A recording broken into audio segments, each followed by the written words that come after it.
बात करने के लिए धन्यवाद। नमस्कार। नमस्कार। और आपको नवरात्रि की बहुत बहुत शुभकामनाएं। और कुछ ही दिनों में देश रामनवमी का पर्व मनाएगा। रामनवमी की बहुत बहुत शुभकामनाएं। आपको भी। मेरा पहला सवाल होगा ये कि आपने कई भाषणों में कहा है कि 2024 आपका लक्ष्य नहीं है, 2047 है।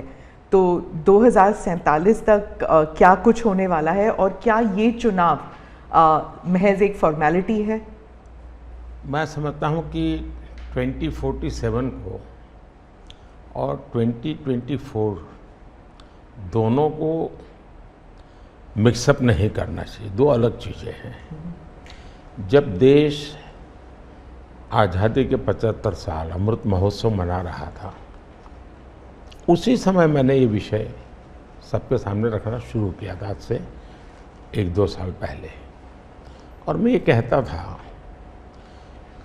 कि 2047 देश की आज़ादी के 100 साल होंगे। स्वाभाविक रूप से ऐसे जो माइलस्टोन होते हैं वो एक प्रकार से नया उत्साह भरते हैं, नए संकल्प के लिए व्यक्ति को तैयार करते हैं। और उस अर्थ में मेरा मत था कि एक मौका है, 75 साल पर हम खड़े हैं, 100 साल पहुंचने वाले हैं, इस 25 साल का सर्वाधिक उपयोग कैसे करें। हर इंस्टीट्यूशन, हर कोई अपना एक लक्ष्य बनाए। भाई मैं अपना गांव का प्रधान हूं, 2047 तक मेरे गांव में इतना तो मैं करूंगा। आरबीआई को मैं कार्यक्रम में भी गया, 90 साल का उनका था। तो मैंने कहा कि 10 साल बहुत महत्वपूर्ण है, आपके 100 साल होंगे, इस पर अभी से सोचिए। तो मेरे मन में 2047 ये भारत की आज़ादी के 100 साल और देश में एक प्रेरणा जगनी चाहिए। और आज़ादी के 100 साल अपने आप एक बहुत इंस्पिरेशन है, किसी व्यक्ति की जरूरत नहीं है। तो एक पार्ट तो वो है। दूसरा है 2024। 2024 ये चुनाव का हमारा जो क्रम है 5 साल का, उसके हिसाब से वो आया हुआ क्रम है। और मैं मानता हूँ कि चुनाव ऑल टुगेदर डिफरेंट थिंग है। एक तरफ इस चुनाव में आप देखते हैं, लोकतंत्र में चुनाव को हमने लाइट नहीं लेना चाहिए। ये एक बहुत बड़ा महापर्व है और इसलिए मेरा तो मत है कि उत्सव के रूप में मनाना चाहिए। उससे जैसे स्पोर्ट्स, उसका जब फेस्टिवल होता है, स्पोर्ट्स के इवेंट होते हैं, वो स्पोर्ट्समैन स्पिरिट को पैदा करते हैं। प्रतिस्पर्धा भी।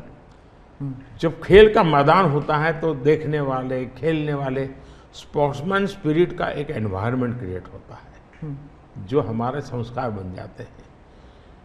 चुनाव का ये माहौल अगर हम उत्सव में पलट दें, लोकोत्सव बना दें, तो हमारी रगों में, डेमोक्रेसी आने वाली पीढ़ियों के रगों में वो संस्कार बन जाती है। और लोकतंत्र के लिए बहुत आवश्यक है कि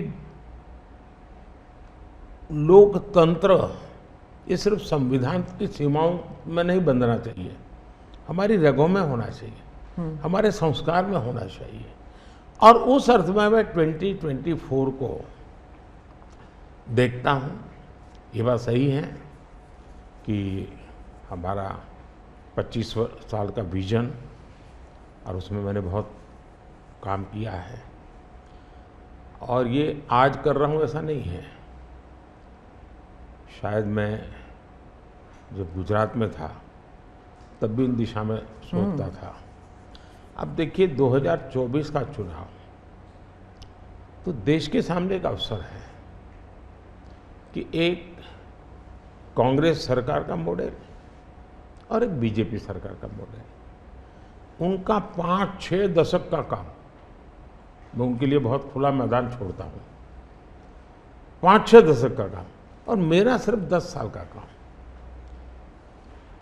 कंपैरिजन कीजिए, किसी भी क्षेत्र में कंपैरिजन कीजिए, अगर कुछ कमियां होगी तो भी हमारी एफर्ट्स में कमी नहीं रही होगी। दूसरा, मुझे 10 साल में 2 साल तो कोविड की लड़ाई में जाना पड़ा और आफ्टर इफेक्ट भी बहुत था। फिर भी आज हम कंपैरेटिवली देश को स्पीड कहो, स्केल कहो, सर्वांगीण विकास की बात करें तो वो कहें, सर्वसमावेशक विकास की बात कहें तो वो देखें। हर पैरामीटर पे आपको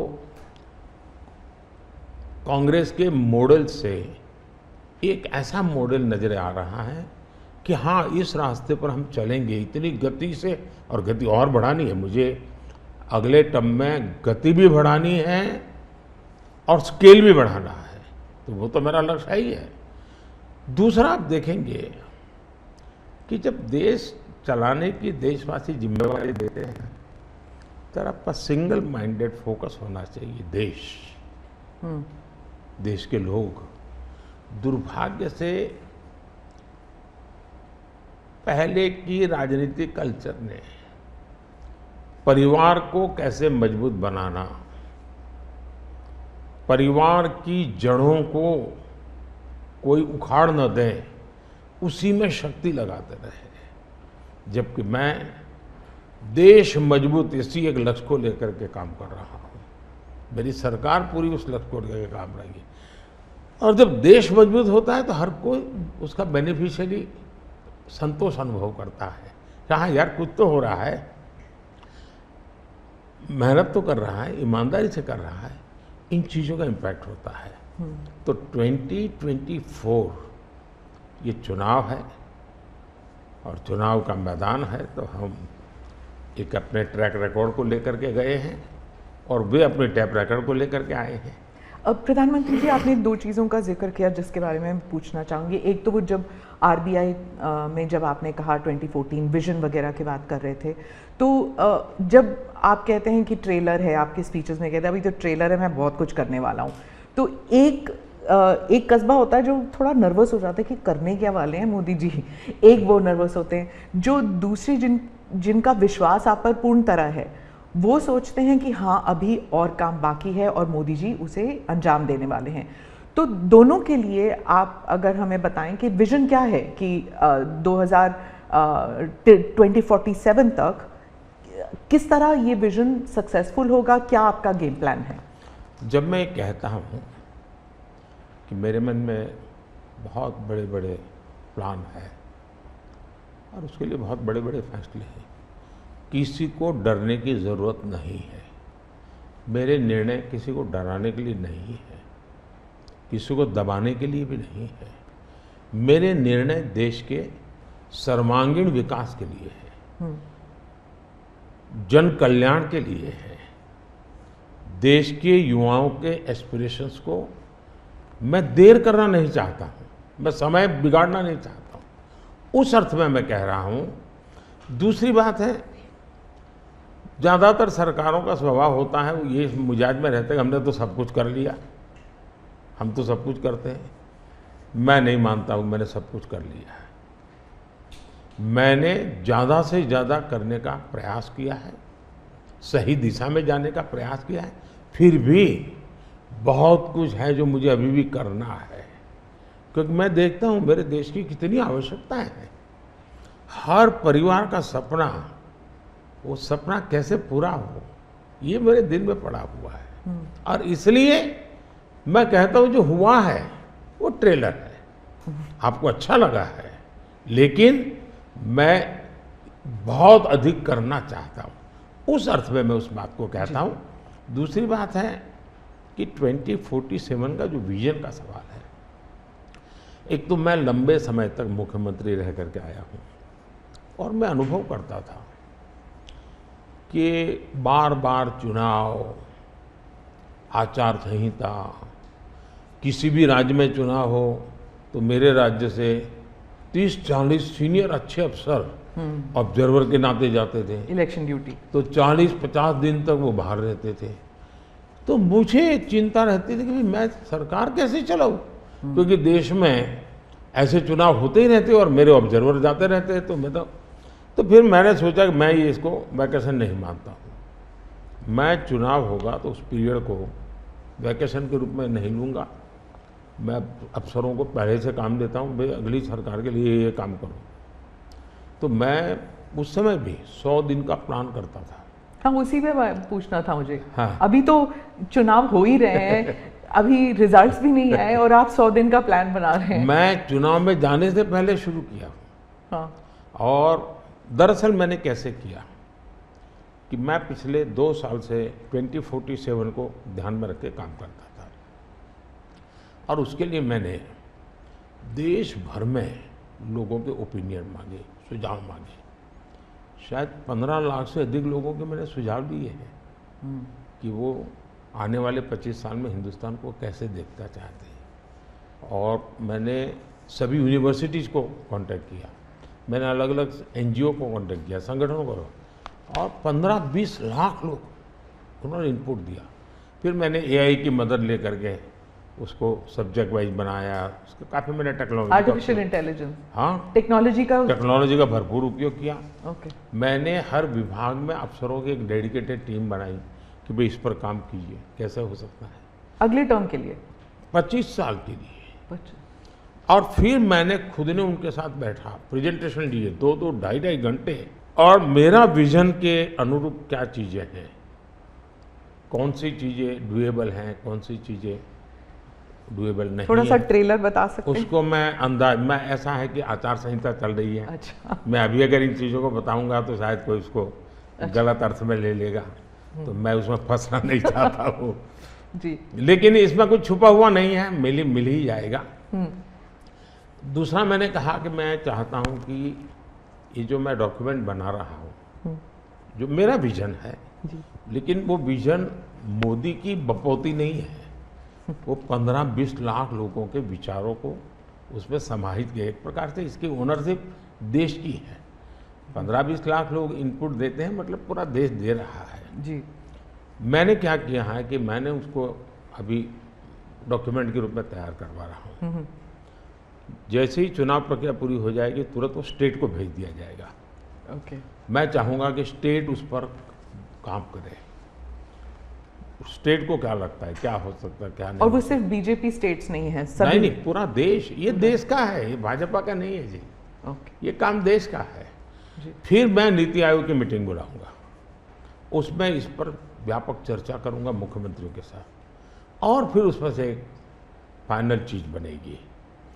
दूसरी तरफ मैंने अफसरों को कहा कि अभी जो हमारे सामने चित्र बना है, जो कुछ भी इनपुट आए उसके आधार पर मैंने अपने इनपुट दिए, उसमें से मुझे 3 हिस्सों में काम करना है। एक, बीजेपी का जो मैनिफेस्टो आएगा उसमें से करणीय काम तुरंत कैसे ले सकते हैं।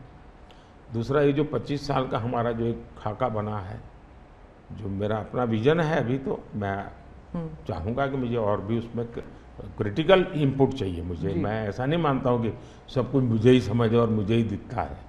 कोशिश मैंने भारी की, मैंने काफ़ी समय लगाया है इसमें। उसको मैं 3 हिस्सों में बांटा।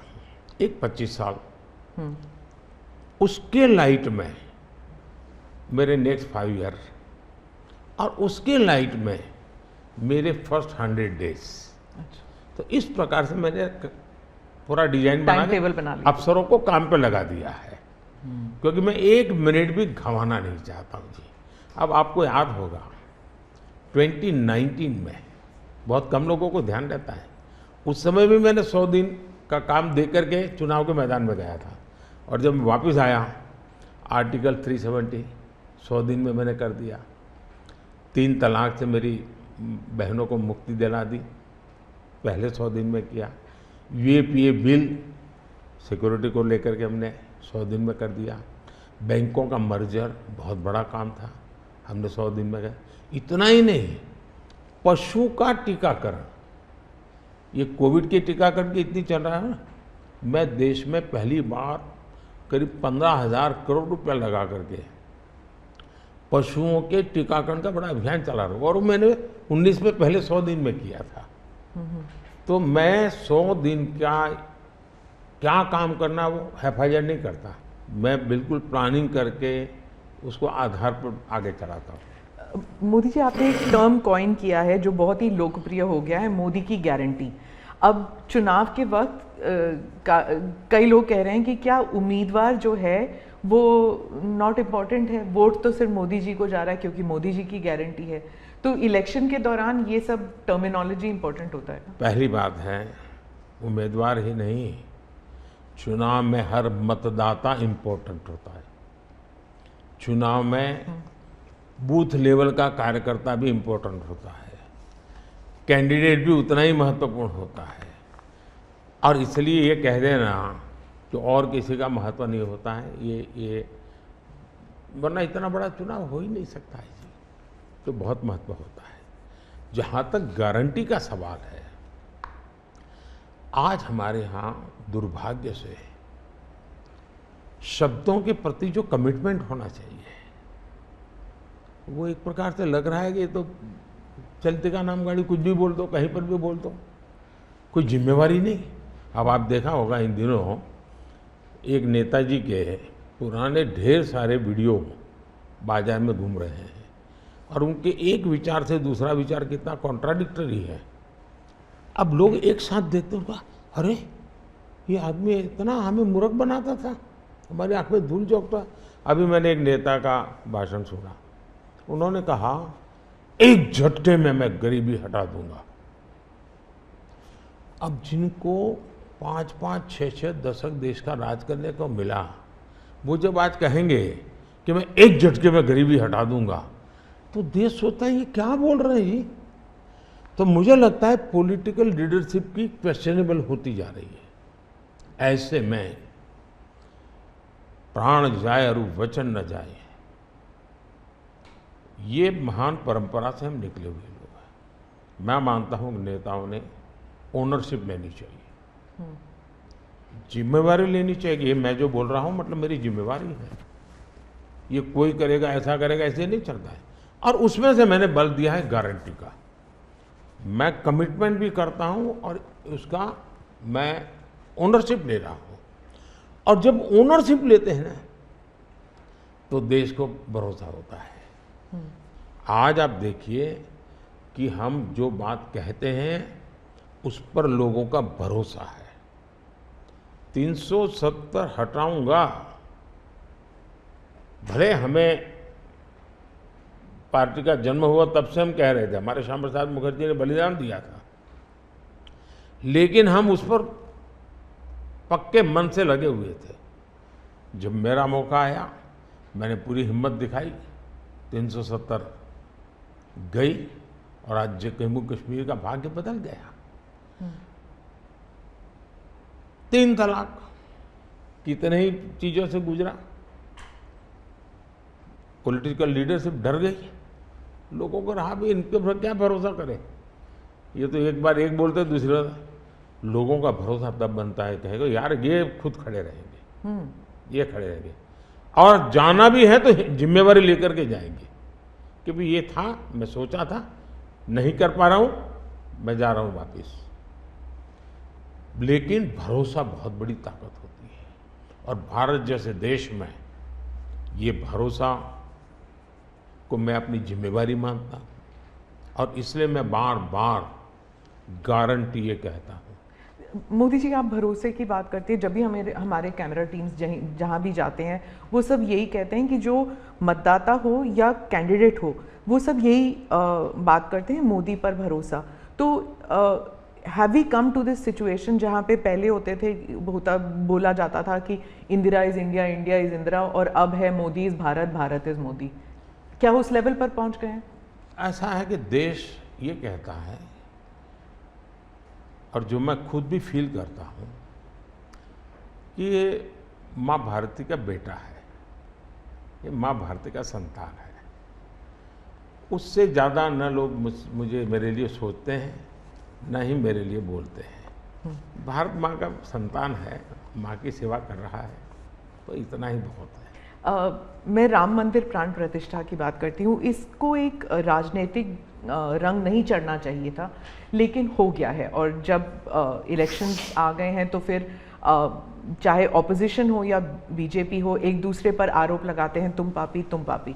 कांग्रेस कहती है कि इसका राजनीतिकरण बीजेपी ने किया, इसलिए वो पापी है। बीजेपी कहती है कि न्योता देने के बावजूद आप प्राण प्रतिष्ठा में आए नहीं, इसलिए आप पापी हैं। तो इसे आप कैसे देखते हैं?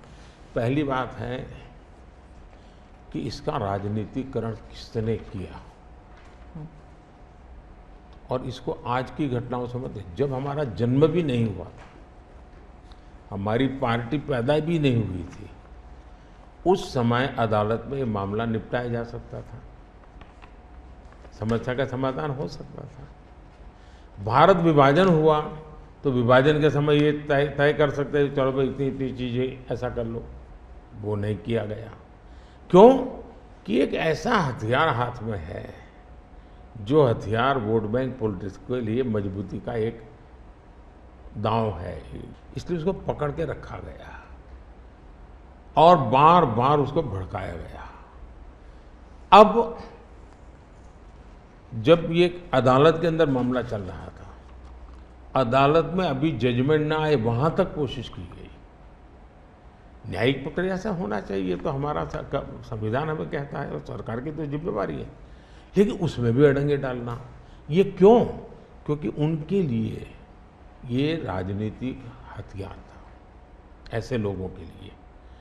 और देखिए राम मंदिर का, ऐसे लोग हैं राम मंदिर कर रहे हैं, तुम्हें मार देंगे, ऐसा करके वोट बैंक बनाने का एक तरीका था। अब हुआ क्या, राम मंदिर बन गया तो उनके हाथ से वो मुद्दा ही चला गया। अब वो किसी को डरा नहीं पा रहे हैं, राम मंदिर आ जाएगा, आ गया, कुछ नहीं हुआ, आग नहीं लगी कोई।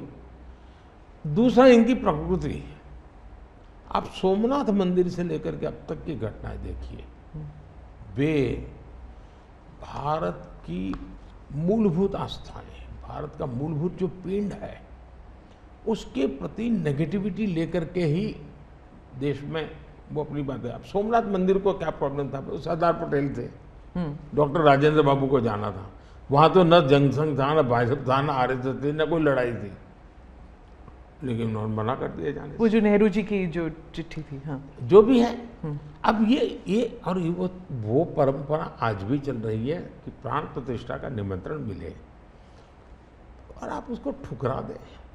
सचमुच में तो आपको गर्व होना चाहिए कि ये राम मंदिर निर्माण करने वाले जो भी लोग हैं, जिन्होंने संघर्ष भी किया है, वे आपके सारे पाप भूल करके, सारे आपके गुनाह भूल करके घर में आकर के आपको इनवाइट कर रहे हैं और नए से व्यवहार शुरू करना चाहते हैं। आप उसको भी उस पुराने मिजाज से ठुकरा दें, तब लगता है कि आपके लिए वोट बैंक एक बहुत बड़ी आपकी मजबूरी है। और उस वोट बैंक के चलते इस प्रकार की चीज़ें होती रहती। और ये किसी को नीचा दिखाना, किसी का अपमान करना, ये अपना अधिकार मानते हैं। और मैं कभी कभी कहता हूँ, वे तो नामदार है, हम तो कामदार है। अब मैं नॉर्थ ईस्ट जाऊँ, वहाँ के लोग कोई कपड़े पहना दे, मैं पहनता हूँ, उसकी भी मजाक उड़ाना, यानी हर चीज़ की। मैं तमिलनाडु जाऊँ, लुंगी पहनूँ, तो उनको लगता है देखो ये कर रहा है, वो कर रहा है। मैं हैरान हूँ जी, इतनी नफरत लोकतंत्र में नहीं होती है, नहीं होनी चाहिए। देखिए हमारे लिए, मैं मानता हूँ ये न राजनीति का विषय हम लोगों के लिए है, न होना चाहिए और न कभी होगा। हमारे लिए एक जबरदस्त आस्था का विषय है जी। और ये कोई प्रभु राम का संबंध कोई मेरे कारखाना नहीं आया जी, हजारों साल से, और दुनिया के अनेक देशों में है। जब ये राम मंदिर का निमंत्रण देने के लिए ट्रस्ट के लोग मुझे आए, उन्होंने ठुकरा दिया। मैं सोचने लगा, इतना बड़ा मुझे दायित्व दिया जा रहा है, मैं अपने आप को योग्य क्या कैसे करूं, अपने आप को योग्य कैसे बनाऊं। तो मैंने कुछ लोगों की एडवाइस ली, कुछ संतों की, कुछ जानकार लोगों की, मेरी स्पिरिचुअल लाइफ से जुड़े हुए कुछ लोगों को मैंने पूछा कि भाई मैं इसको एक प्रधानमंत्री के रूप में इस कार्यक्रम को नहीं लेता हूँ, एक राम भक्त के रूप में करना चाहता हूँ, मुझे क्या करें। उसमें से मुझे सुझाव आया, तो सुझाव तो बहुत, लेकिन मैंने फिर कुछ अध्ययन भी किया और मैंने मनोमन तय किया कि मैं 11 दिन का अनुष्ठान करूँगा। और मैं ज़मीन पे सोता था, नारियल के पानी पर रहता था, और तय किया मैं प्रभु राम जहाँ जहाँ गए थे उसमें जहाँ भी मैं जा सकता हूँ जाने का प्रयास करूँगा। और वहाँ मैं अपना, जब मैं श्रीरंगम मंदिर में गया, दक्षिण भारत में, हाँ। दक्षिण भारत में। और कंब रामायण का मैंने पाठ किया वहाँ। तब मुझे वहाँ के लोगों ने बताया साहब 800 साल पहले जब कंब रामायण की रचना हुई तो पहला पाठ इसी जगह में हुआ था। और मैं देख रहा सबके आंख में आंसू थे। ये जो मैंने अनुभूति की है साउथ में खास करके, यहाँ बैठे हुए लोगों को अंदाज नहीं आएगा जी कि क्या भक्ति है, क्या आस्था है और कितनी पवित्रता है उसमें। मेरा कार्यक्रम नोन नहीं था, मेरा काम भी ऐसा व्यक्तिगत था, लेकिन जो जन सामर्थ्य एक प्रकार से मुझे उनके भाव में अनुभव कर रहा था, तो मेरे लिए शायद मेरी स्पिरिचुअल जर्नी की एक बहुत बड़ा महत्वपूर्ण एक 11 दिन की घटना मैं देखता हूँ। मैं और राम मंदिर प्राण प्रतिष्ठा को मैंने बहुत गंभीर लिया था जी। मैंने एक इवेंट के रूप में नहीं लिया था जी, मेरे लिए वो इवेंट नहीं था जी। वो एक स्पिरिचुअल मूवमेंट था आपके लिए? मैं मानता, मुझे दिखता था वो 500 साल का संघर्ष, मुझे दिखता था 140 करोड़ लोगों की श्रद्धा, सपने, और देश के गरीब गरीब लोगों ने पाई दे करके मंदिर बनाया है जी। ये मंदिर 3 चीजें मैं देखता हूँ।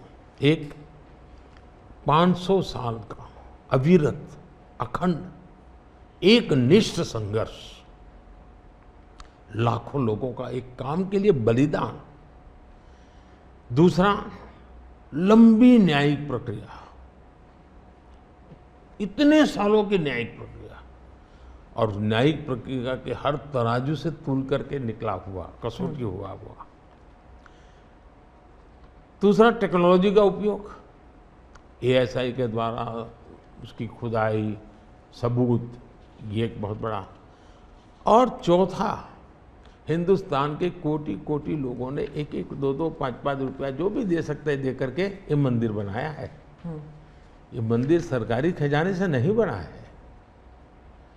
ये ऐसे पहलू हैं कि जो भारत के स्वाभिमान को, भारत के सामर्थ्य को, भारत के सपनों को, भारत के संकल्प को और भारत के आने वाली पीढ़ी को बहुत बड़ी प्रेरणा देने वाले हैं। हम दक्षिण भारत की बात करते हैं तो पहले मैं दक्षिण भारत के कुछ मुद्दों के बारे में उठाऊंगी।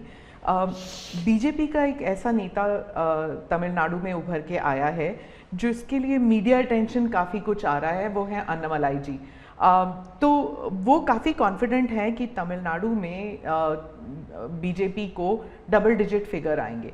तो क्या ये उनका ओवर कॉन्फिडेंस है कि आप भी तमिलनाडु इतनी बारी जा चुके हैं? पहली बात है कि तमिलनाडु जनसंघ के जमाने से और भारतीय जनता पार्टी, मैं कहता हूँ 5-5 पीढ़ी हमारी इस विचार के लिए वहाँ खप चुकी है। तो एक निरंतर काम चला है। जब कांग्रेस से लोग निराश हुए तो प्रादेशिक पक्षों की तरफ गए और लंबे अरसे तक प्रादेशिक पक्षों का जो कुछ भी कामकाज देखा है, अब लोग निराश हो गए। निराशा के इस माहौल में उन्होंने दिल्ली में भाजपा की सरकार का मॉडल देखा, हिंदुस्तान में अन्य राज्यों में भाजपा की सरकार का मॉडल देखा, देश भर में जो तमिल बंधु रहते हैं उन्होंने अपने घरों में जाके बताया भी हम जिस राज्य में रहते हैं वहाँ तो ये हो रहा है। तो लोग स्वाभाविक तमिल प्रजा कंपैरिजन करने लगी कि जो हवा खड़ा किया गया था ये तो अच्छा काम कर रहे हैं। अब जैसे मैंने तमिल काशी संगम किया तो तमिलनाडु में DMK पार्टी वाले लोग ये तो पानीपुरी वाले करके मजाक उड़ाते थे, लेकिन जब तमिलनाडु के लोग काशी संगम कार्यक्रम में आए और काशी का रूप रंग देखा, उन्होंने कहा ये हमने तो जो सुना था ऐसा नहीं है, ये तो बहुत डेवलप दिखता है, बड़ी प्रगति हो रही है, IT का नेटवर्क दिखता है। तो सोचने का तरीका बदलने लगा और उसके कारण DMK के प्रति जबरदस्त गुस्सा पैदा हुआ है। मैं कल्पना नहीं करता हूँ इतना बड़ा गुस्सा पैदा हुआ है।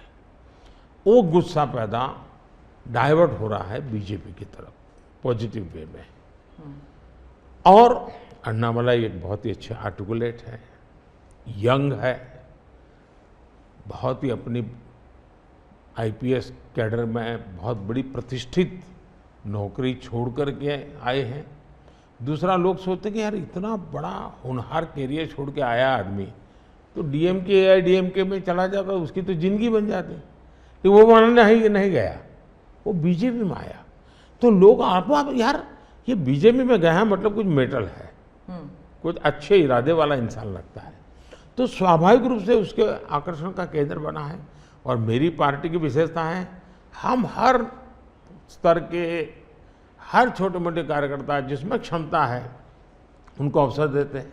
हमारा कोई परिवारवादी तो पार्टी है नहीं, परिवार से चलित पार्टी नहीं है, जिन पार्टियों में of the family, by the family and for the family होता है। और इसलिए हमारे यहाँ तो हर एक को अवसर मिलता है। फैमिली बेस्ड पॉलिटिक्स अगर हम बात करें तो तमिलनाडु में डीएमके ने कहा है कि उन्होंने काफ़ी बयान दिए हैं सनातन के खिलाफ, और वो तो काफ़ी अरसे से करते आए हैं, काफ़ी दशकों से उनका एंटी सनातन पोजीशन रहा है। लेकिन अब जो है वो लोग थोड़ा बहुत आक्रोश दिखने को मिल रहा है।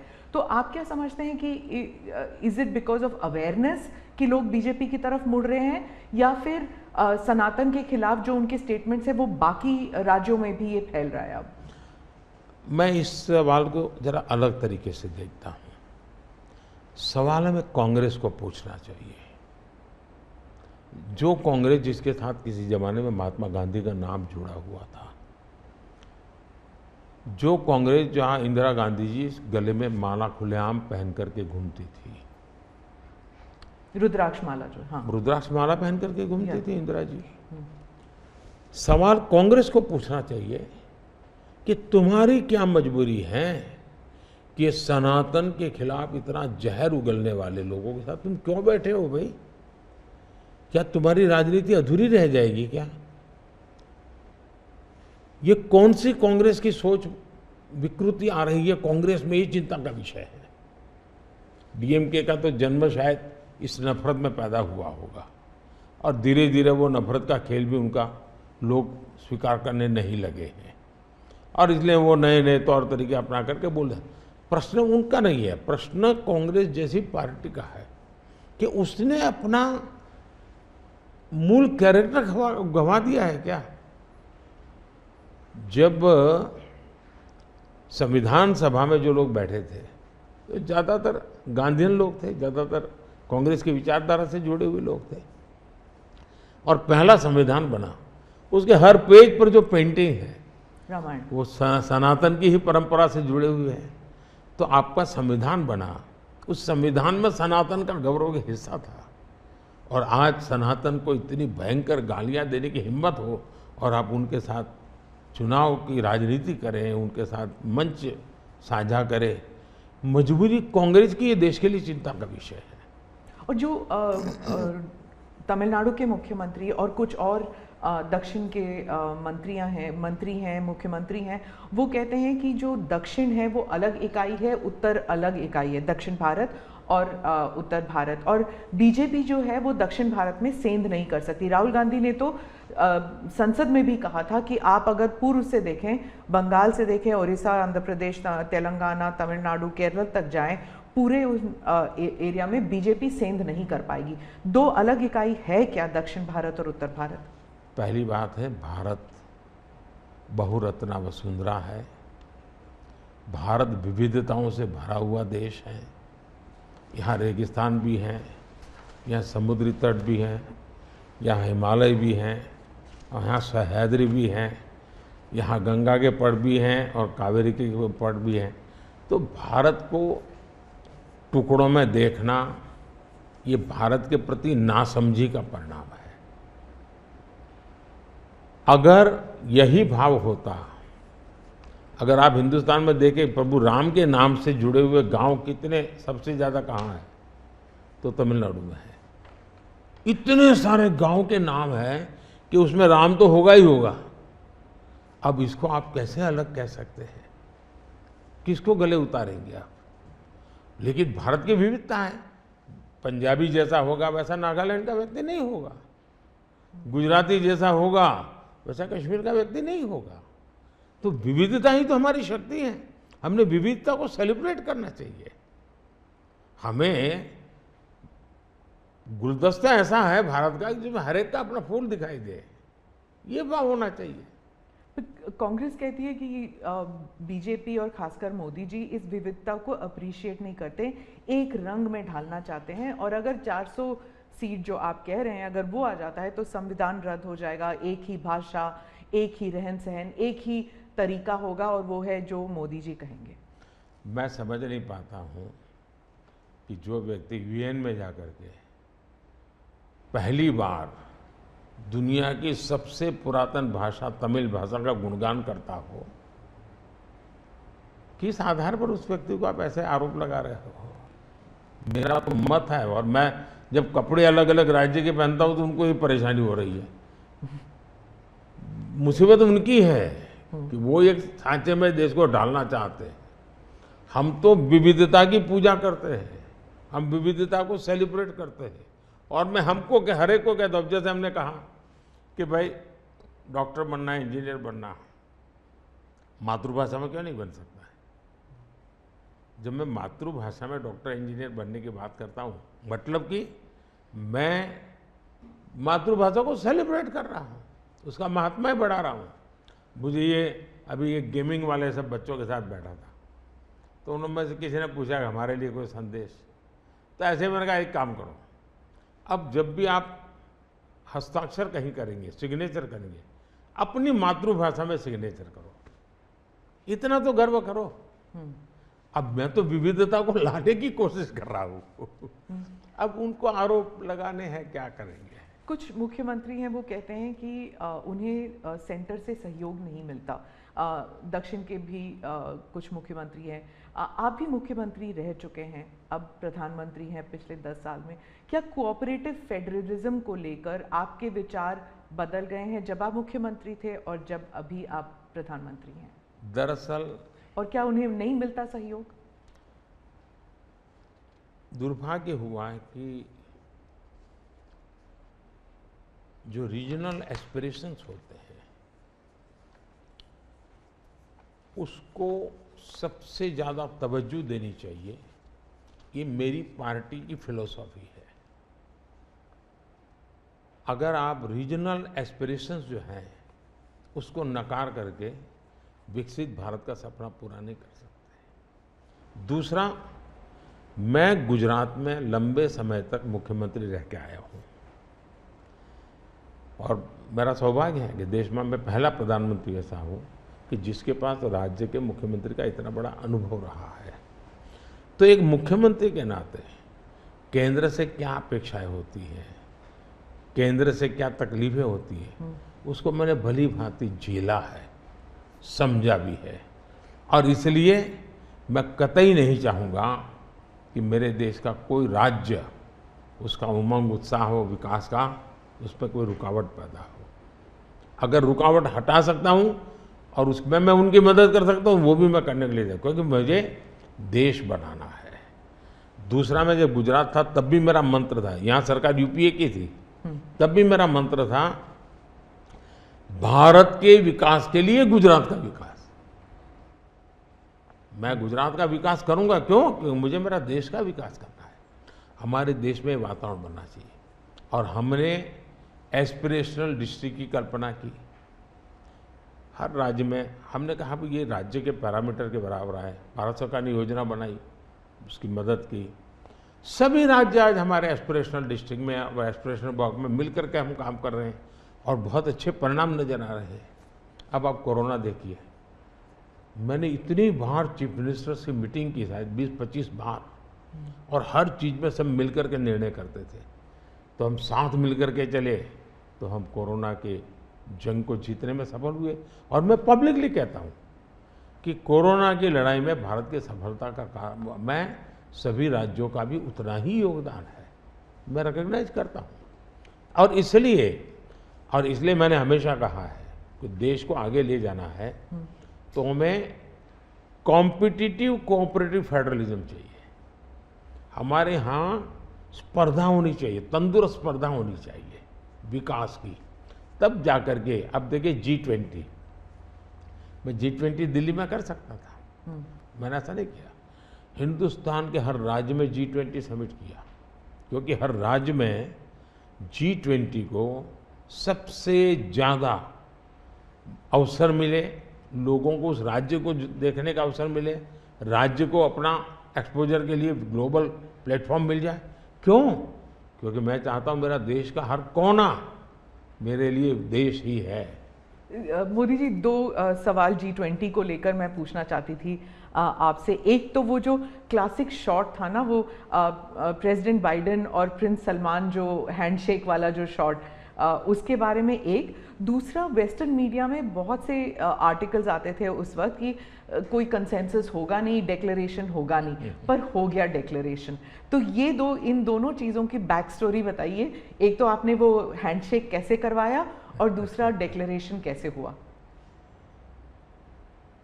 एक ग्लोबल गुड जब उसके लिए काम करते हैं और अपने निजी कोई इफ्स एंड बट्स नहीं होते हैं, तो आप दुनिया को ऑन बोर्ड ले सकते हैं।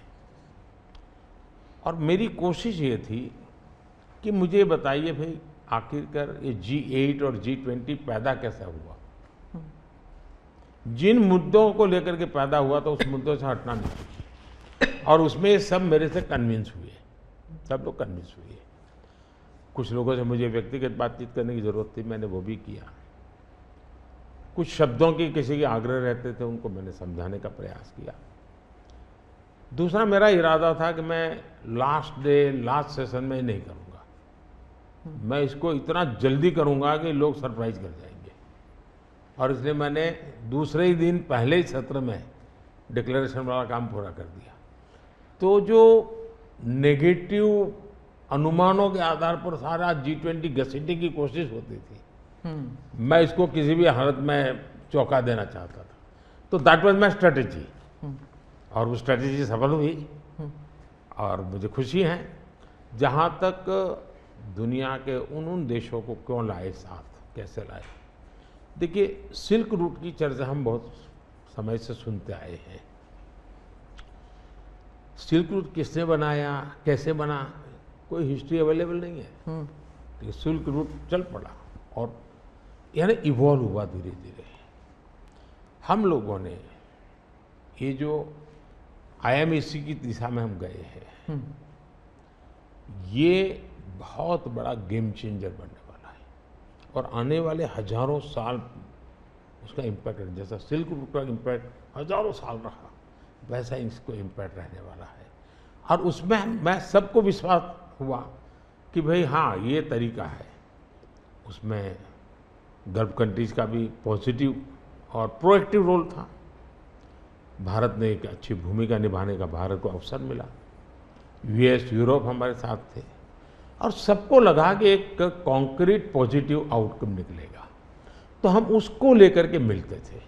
तो उसमें स्वाभाविक था कि सऊदी किंग और प्रेसिडेंट बाइडेन और दोनों के साथ मेरी अच्छी मित्रता है, तो मैं किसी का भी हाथ भी पकड़ सकता हूँ, किसी की बात भी कर सकता हूँ। पर्सनालिटी पॉलिटिक्स भी आता है ना, क्योंकि देखिए आप कि अगर हम विदेश नीति की बात करें तो खाड़ी के साथ जो हमारे रिश्ते बेहतर हुए हैं, उसके लिए बहुत से लोग कहते हैं कि it is because of your personal intervention. आपको सम्मान भी दिया गया था वहाँ पर।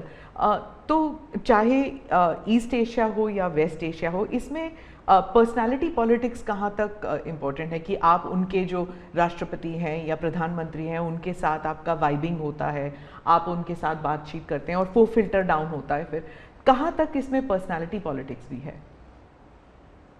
मैं समझता हूँ कि इसके अलग अलग व्यू हो सकते हैं और सब सही हो सकते हैं। एक मत स्ट्रॉन्ग है कि पर्सनालिटी कल्ट या पर्सनल रिलेशन, ये बहुत ज़्यादा इन चीज़ों में नहीं डाले थे। एक मत है, स्ट्रॉन्ग मत है। मुझे लगता है कि हमारी डिप्लोमेसी अगर प्रोटोकॉल में फंसी रहेगी तो हम परफॉर्म नहीं कर पाएंगे। डिप्लोमेसी की ताकत भी इनफॉर्मल में भी है, प्रोटोकॉल में ही ऐसा नहीं है। प्रोटोकॉल में ज़्यादा पोजीशनिंग होता है, पहले कौन आएगा, पहले कौन हाथ मिलाएगा वगैरह, उसी में समझ जाता है। तो मैंने शुरू से देखा कि भाई, जैसे मेरी शपथ हुआ था बड़ा इंटरेस्टिंग है। मैंने तय किया कि मैं सार्क देशों को 2014 की शपथ में। हाँ 2000 पहली बार में पहली बार। सार्क देशों को बनाने का मेरे मन में विचार आया। और उसके पीछे कारण ये था क्योंकि मेरा चुनाव प्रचार में मुझ पर आरोप एक ही था कि ये मोदी जो कि राज्य से आया है, ये देश की राजनीति क्या समझेगा, विदेश नीति क्या समझेगा, ये तो डुबो देगा। ये चुनाव प्रचार का मेरा खिलाफ के जो मुद्दे थे उसमें एक बड़ा महत्वपूर्ण मुद्दा था। सब लोग मेरी मजाक उड़ाते थे। तो मुझे लगा इनको एक ही एक्शन से मुझे जवाब दे देना चाहिए, बोलने की जरूरत नहीं है। पहले दिन से। तो मैंने शपथ समारोह में सार्क देशों को बुलाया। उसके पहले मैंने बैक चैनल से उन सबसे सहमति ले ली थी, ऐसा तो नहीं हो सकता कि कोई, और सब लोग आए। मेरा शपथ हुआ। फॉरेन मिनिस्टर अभी तो हमारा बना भी नहीं था, और मैं इन सारी चीज़ों से बिल्कुल नया था, बिल्कुल अनभिज्ञ था। लेकिन बायलैटरल सबके साथ होना था। जब हम लोग हैदराबाद हाउस में गए तो मुझे समझाया सब प्रोटोकॉल वालों को, सब ऐसा होगा, वो आएंगे, आप ऐसा कहेंगे सर। जब समय हुआ आना शुरू, मैंने कहा ऐसा करो मैं बाहर जाता हूँ उनको लेने के लिए। तो सारी सिस्टम हिल गई थी कि यार अपने प्रधानमंत्री गेट पर जाएंगे। सारी मेरी एमईए की प्रोटोकॉल की जो दुनिया थी ना, उसके लिए वो पहला ही दिन बड़ा गजब होता, और मेरे लिए वो एक एक्शन सारे मेरे दरवाजे खोल दिए थे। और इसलिए मैं प्रोटोकॉल में बंधने के बजाय परफॉर्मेंस पर फोकस करके डिप्लोमेसी के लेवल को शिफ्ट करने का प्रयास किया, और उसमें मुझे सफलता मिली है। President Obama, president Biden, president Trump, इन तीनों के साथ आपने काम किया हुआ है, और इंडिया यूएस रिलेशंस एक अपवर्ड ट्रैजेक्टरी पे हैं। लेकिन बहुत से मुल्क हैं जो भारत की अपवर्ड ट्रैजेक्टरी से परेशान होते हैं। ये इट इज़ अंडरस्टूड कि ये है, जैसे कि चाइना, क्योंकि वो दे यूज टू थिंक कि ग्रुप ऑफ टू होगा, एक तरफ चाइना, एक तरफ अमेरिका, मतलब दो पावर सेंटर्स होंगे। तो मैं सिर्फ उदाहरण के लिए चाइना दे रही हूँ, लेकिन हमारे इर्द गिर्द जो मुल्क हैं वो भी थोड़े असमंजस में है कि ये भारत की ट्रैजेक्टरी इतनी ऊपर इतनी जल्दी जा रही है। क्या हम अपने नेबरहुड को अपनी सक्सेस स्टोरी का हिस्सा नहीं बना सकते? अच्छा सवाल आपने पूछा। हमारी डे वन से पॉलिसी है, एक नेबर फर्स्ट, दूसरा एक्ट ईस्ट। तो जो हमारे ईस्टर्न पार्ट के, जो हमारे आसियान कंट्री के देश हैं, उसमें हमने एक्ट ईस्ट पॉलिसी लिया है, यहाँ नेबरहुड फर्स्ट। तो ये हमारा डे वन से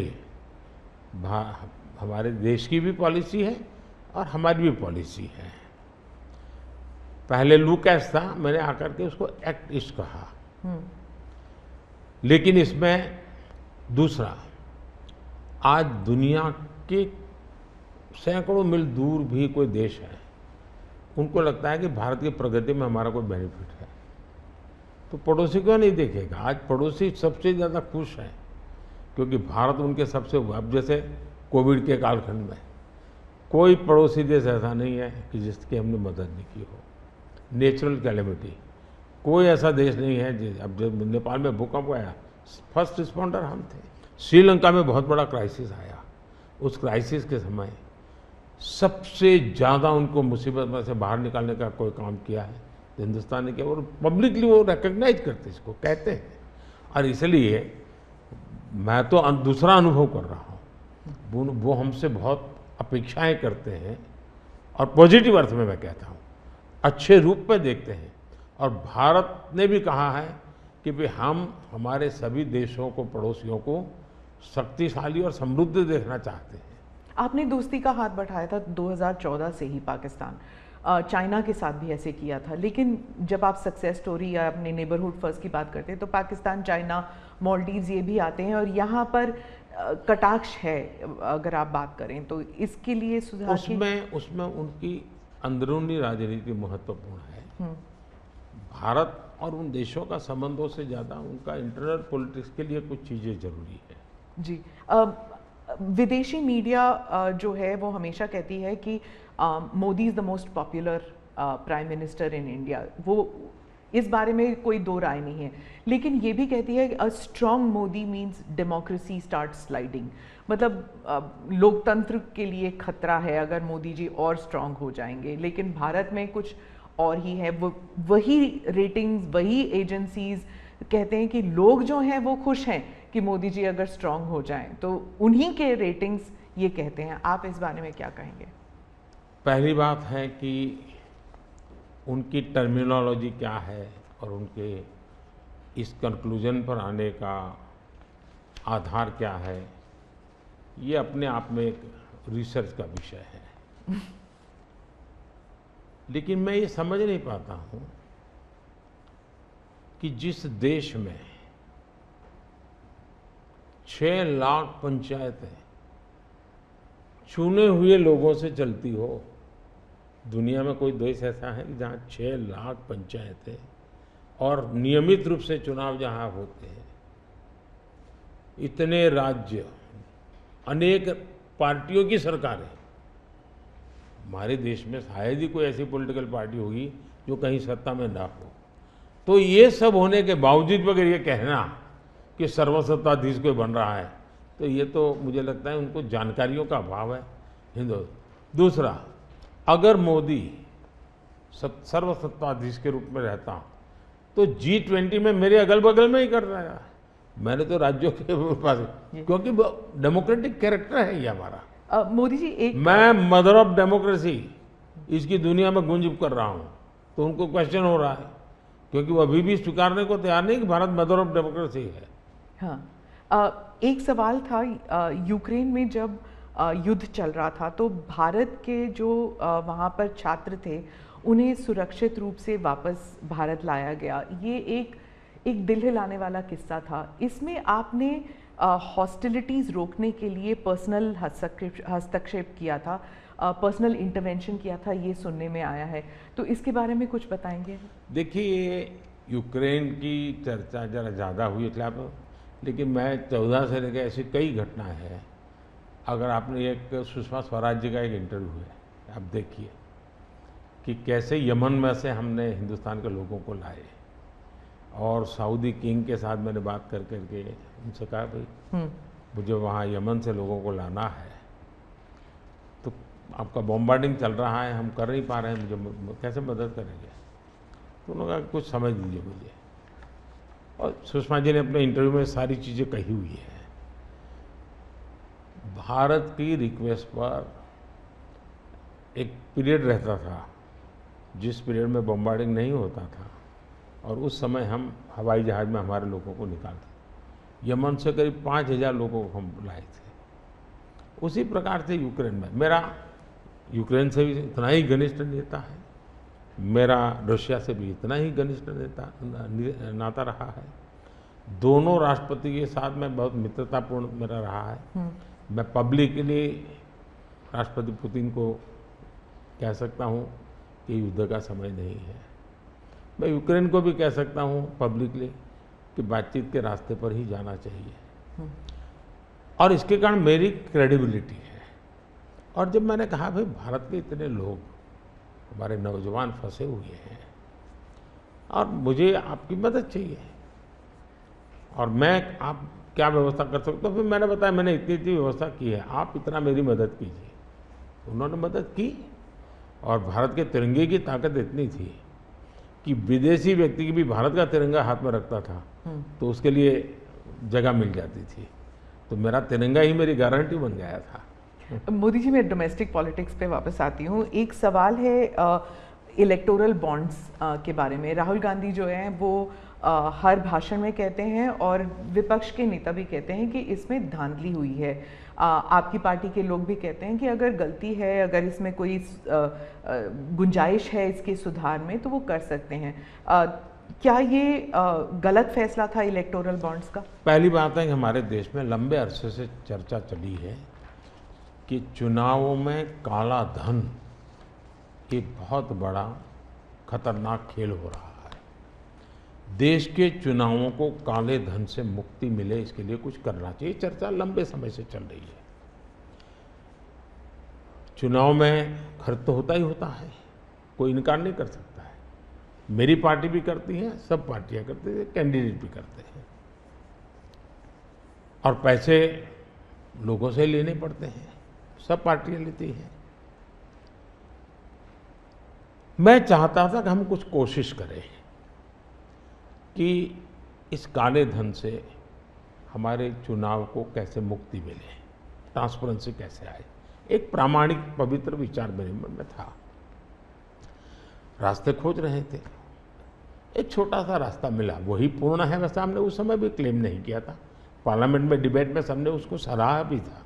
आज जो लोग उलट पुलट बोल रहे हैं उन्होंने सराहा था, पार्लियामेंट डिबेट देख लीजिए।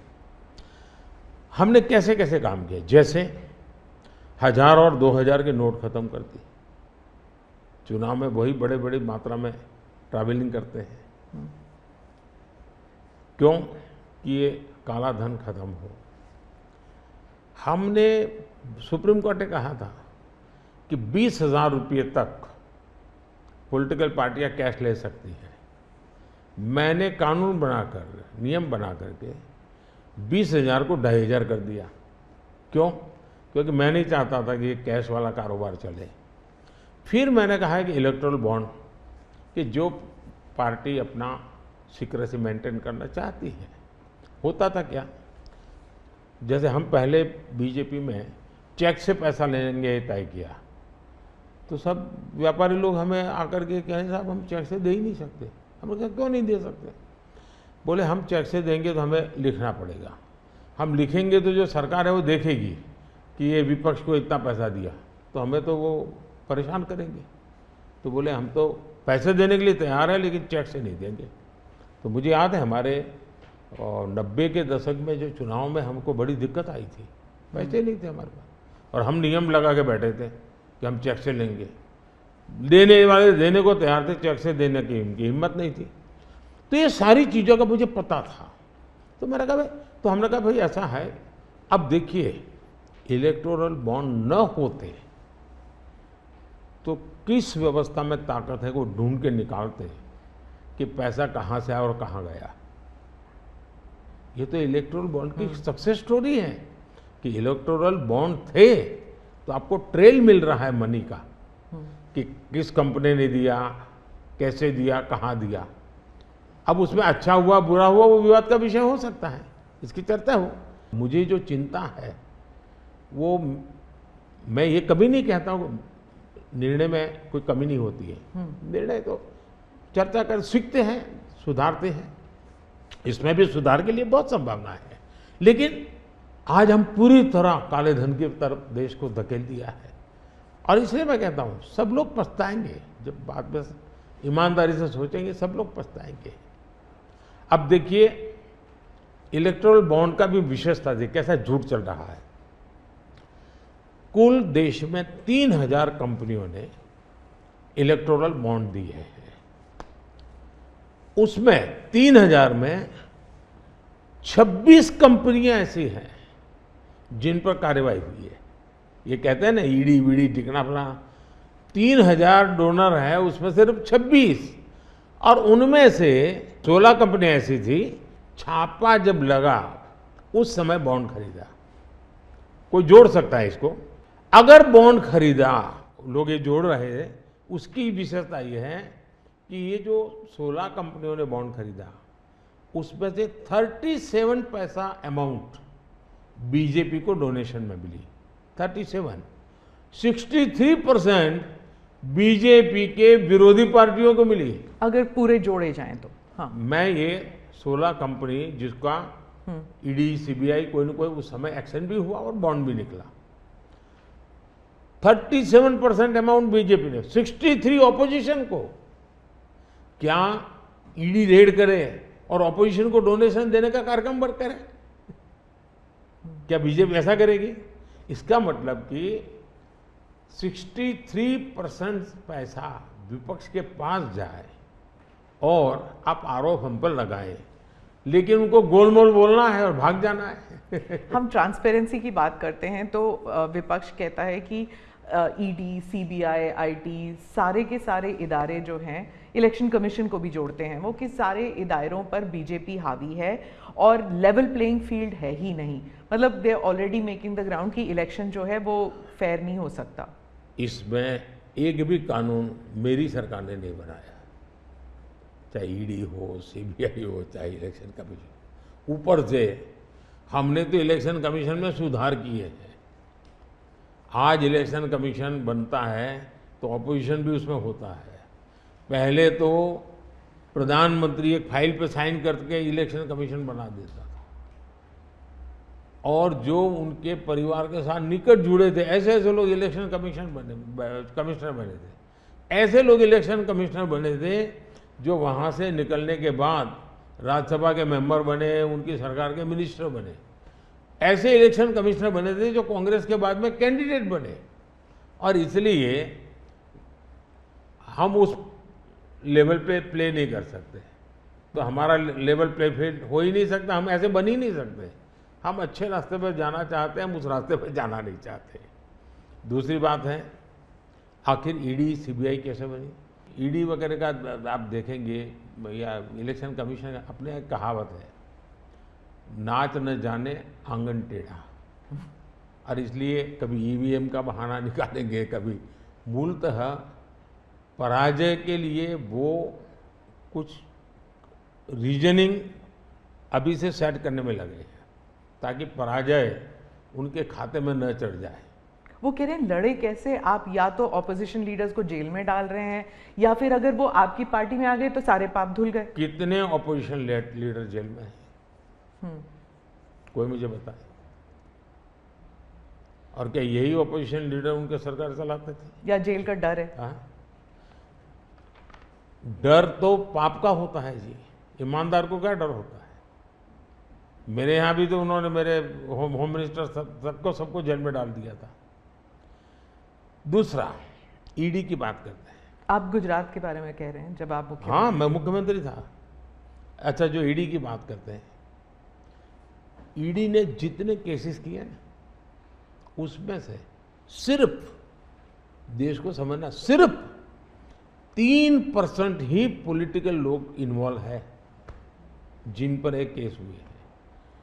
97% जिनका राजनीति से कोई लेना देना नहीं, ऐसे लोगों है को हुआ है जो कोई ड्रग माफिया है, कुछ अफसर हैं जो करप्शन करते हैं, कुछ अफसर हैं जो बेनामी संपत्ति बना के बैठे हुए हैं।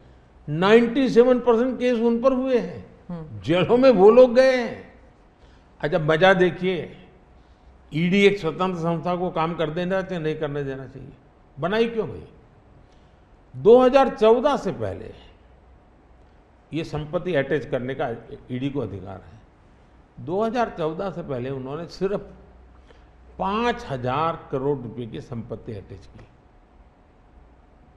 कौन रोकता था ईडी को भाई? और किसके लाभ में कहता? मेरे कालखंड में गलत काम करने वालों की 1 लाख करोड़ रुपए की संपत्ति अटैच हुई है। क्या ये देश की जनता का पैसा नहीं है? दूसरा आंकड़ा तो आप और हैरान हो जाओगे। 2014 पहले इसी ईडी ने देश में से 34 लाख रुपए, 34 लाख रुपया कैश जब्त किया था। मतलब कि स्कूल बैग में आ जाए इतना पैसा, स्कूल बैग में आ जाए। पिछले 10 साल में हमने 2,200 करोड़ रुपया कैश जब्त किया है, 2,200 करोड़ रुपया कैश जब्त किया है। कहाँ 34 लाख, कहाँ 2,200 करोड़? 34 लाख रुपया एक बैग में आ जाता है, 2,200 करोड़ रुपया सीप करना है तो वो हाथी का छोटा सा ट्रक आता है ना, 70 ट्रक लगेंगे तब जाकर के इतना रुपया हमने ईडी ने हमारे यहाँ हमारे कालखंड में। इसका मतलब ये है कि ईडी सही काम कर रही है। कैश पकड़ा है, लोग पकड़े नहीं, कैश भी पकड़ा है। और मेरा ये कमिटमेंट है जी, मैं ये कन्विंस हूं कि भ्रष्टाचार ने देश को तबाह करके रखा है। हमें देश में से भ्रष्टाचार के खिलाफ लड़ाई लड़नी चाहिए, पूरी ताकत से लड़नी चाहिए। और ये मेरा व्यक्तिगत रूप से मेरा ये कन्विक्शन बना हुआ है। एक सवाल आर्थिक इशू पर है कि जब इलॉन मस्क भारत आने वाले हैं और वो जब आपसे अमेरिका में मिले थे तो उन्होंने कहा था वो आपके प्रशंसक हैं, is a fan of yours. क्या हम भारत में टेस्ला कार, स्टारलिंक ये सब देखेंगे? और इससे जुड़ा एक सवाल था कि क्या जब ऐसे कंपनीज भारत में आएंगे तो क्या नौकरियां बढ़ेंगी? क्योंकि बहुत से लोग चाहते हैं कि, और थोड़ा भय भी है कि जब ये इंटरनेशनल कंपनीज भारत आएंगी तो क्या भारत में नौकरियां होंगी, नहीं होंगी? इन दोनों पर पूछना चाहती हूँ मैं। देखिए, पहली बात है, एलन मस्क मोदी के प्रशंसक है, वो अपनी जगह पे है। मूलतः वो भारत के प्रशंसक है और मैं अभी उनको मिला ऐसा नहीं। मैं 2015 में उनकी फैक्ट्री देखने गया था, वो कहीं बाहर थे, तो स्पेशली अपने सारे कार्यक्रम कैंसिल करके वो वापस आए। मुझे सब चीज़ें खुद ने अपनी फैक्ट्री में दिखाई और उनका विजन क्या है वो मैं उनसे समझा। मैं अभी गया तो दोबारा भी उनसे मिला था और अभी वो भारत आने वाले भी हैं। देखिए, भारत में पिछले 10 साल दुनिया भर से हर क्षेत्र में पूंजी निवेश हो रहा है। अब हमारा ईवी मार्केट, इलेक्ट्रिक व्हीकल का मार्केट कितना बड़ा बना है, आपको जानकर के हैरानी होगी कि कितना बदलाव आया है, लोग पकड़ नहीं पाते। 2014-15 में हमारे देश में 2000 इलेक्ट्रिक व्हीकल थे, 2000 बिके थे। 14-15 में 2000 इलेक्ट्रिक व्हीकल बिके थे। 2023-24 में 12 लाख इलेक्ट्रिक व्हीकल बिके हैं। कहा 2000 और कहा 12 लाख। इसका मतलब इतना बड़ा चार्जिंग स्टेशन का नेटवर्क बना है, पर्यावरण को बहुत बड़ी मदद मिली है। यानी एक प्रकार से, और उसको लेकर के हमने आपको एक पॉलिसी का रूप दिया है। हमने दुनिया को कहा कि भाई भारत बहुत तेज़ी से ईवी पे जा रहा है, मैन्युफैक्चरिंग करना चाहते वो आना चाहे आइए।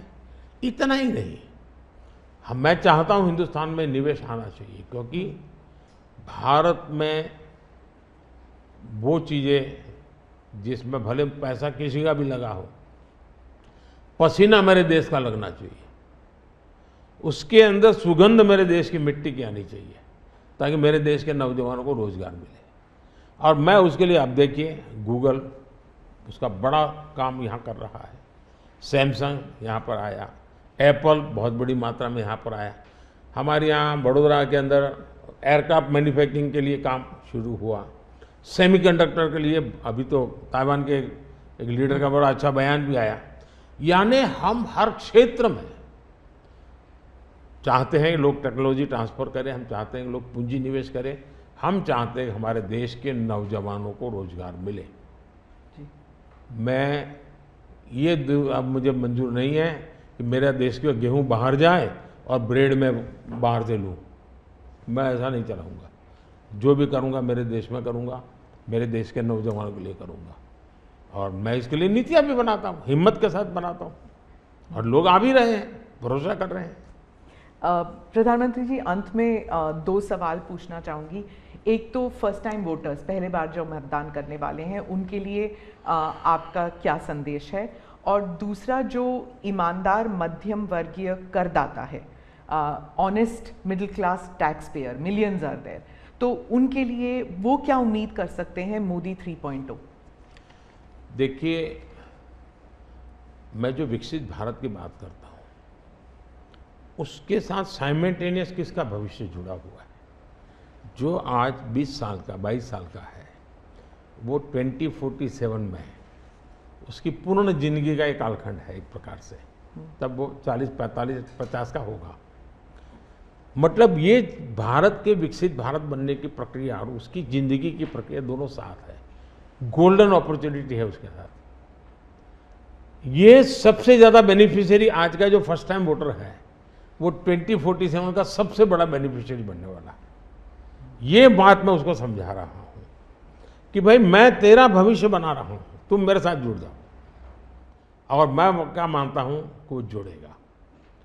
दूसरा, फर्स्ट टाइम वोटर जो है वो परंपरागत चीज़ों से बाहर आना चाहता है। अब आप देखिए विपक्ष का घोषणा पत्र पूरी तरह इकोनॉमी को फेल करने वाला घोषणा पत्र है। एक प्रकार से विपक्ष का घोषणा पत्र देश के जो फर्स्ट टाइम वोटर हैं या पिछले जिनकी उम्र 25 से कम है उनके भविष्य को रौंदने वाला उनका मैनिफेस्टो के इकोनॉमिक प्रोग्राम है। वो तो खटाखट खटाखट खटाखट पैसे देने वाला मैं उनको क्या करना है, लेकिन पूरा अगर एनालिसिस करोगे तो सबसे बड़ा नुकसान ये जो देश के 25 साल की उम्र से कम उम्र वाले लोग हैं उनके भविष्य को रौंदने वाला एक उनका इकोनॉमिक प्रोग्राम है जी, बर्बाद हो जाएगा। मुझे उनकी ज़िंदगी बनानी है। मैं देश में इनोवेशन को बल देना चाहता हूँ। देखिए देश में जो पेटेंट इन दिनों रजिस्ट्री हुई, हिस्टोरिकल रिकॉर्ड है पेटेंट के। तो यंग जनरेशन को लगता है हाँ हमारी ज़िंदगी बढ़ रही है। आज डेटा मेरे देश का इतना सस्ता है, मैं जानता हूँ मेरे देश को आर्थिक रूप से नुकसान हो रहा है, लेकिन सस्ता डेटा का परिणाम है कि मैं देश में डिजिटल रिवॉल्यूशन लाने में मेरे नौजवानों को मैंने ताकत दी है। आज वो दुनिया, मुझे अभी गेमिंग वाले बच्चे मिले थे, वो कहते थे साहब दुनिया के देश में हम खेलने के लिए जाते हैं, वहाँ डेटा इतना महंगा है। बोले हम 50 बार सोचते हैं हम भारत के अंदर इतना हमारे लिए अवसर है, इतना सस्ता डेटा है तो हम हिम्मत कर रहे हैं। एजुकेशन में आज डेटा सस्ता होने के कारण उसको कितनी फायदा हो रहा है जी। लॉन्ग डिस्टेंस लर्निंग, हाँ हर चीज़ में, टेलीमेडिसिन में। ये जो हमने इन चीज़ों पर कंट्रोल करके रखा है इसका बहुत बड़ा लाभ हो रहा है, बड़ा रिवॉल्यूशन हो रहा है। और जो मिडिल क्लास टैक्स पेयर है उसके लिए जो देखिए जहाँ तक टैक्स पेयर है, सचमुच में टैक्स पेयर का सम्मान होना चाहिए, टैक्स पेयर का गौरव होना चाहिए। आए दिन रास्ते चलते हर टैक्स पेयर को गाली देते रहेंगे तो देश कैसे चलेगा जी? ये मैं समझ नहीं आता हूँ ये किस सोच का परिणाम है।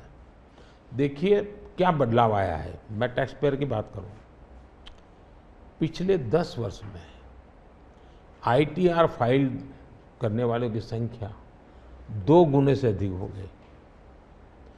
पहले 4 करोड़ से भी कम लोग ITR फाइल करते थे, आज 8 करोड़ से ज़्यादा लोग ITR फाइल कर रहे हैं।